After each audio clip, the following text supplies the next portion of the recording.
ఈరోజు శాసనసభ శాసనమండలిలో వార్షిక బడ్జెట్ని ప్రవేశపెట్టారు. ఫుల్ ఫ్లెడ్జ్డ్ బడ్జెట్ని 25-26 సంవత్సరాలకు సంబంధించి బడ్జెట్ని ప్రారంభించిన దగ్గర చూసాం. అంతా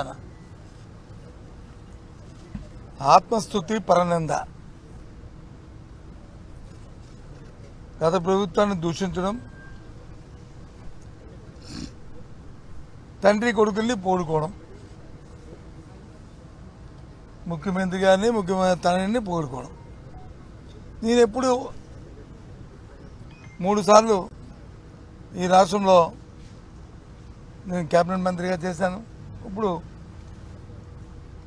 భగవంతుడి దయ వల్ల ప్రజల దయ వల్ల ఎల్ఓపిగా కూడా ఉన్నాను. 3 సందర్భాల్లో ఎప్పుడు కూడా ఇంత స్థుతిని, ఈ రకమైన భాషని ఎప్పుడు కూడా చూడలే. చాలా దురదృష్టం ఈ సాంప్రదాయం, ఈ సంస్కారం, ఈ సాంప్రదాయం. ఎందుకు మరి అన్నిసార్లు ప్రమోట్ చేసుకోవాల్సిన అవసరాలు, ఆ పేర్లు చెప్పుకోవాల్సిన అవసరాలు వస్తున్నాయో మాకు సరే. అది ప్రభుత్వం వాళ్ళకి ఇచ్చిన అవకాశాన్ని ఆ విధంగా వాళ్ళు దుర్వినియోగం చేస్తున్నారు, సద్వినియోగం చేసుకుంటున్నారు అనేది రాష్ట్ర ప్రధానికమే ఆలోచించమని కోరుతున్నాను ముందుగా.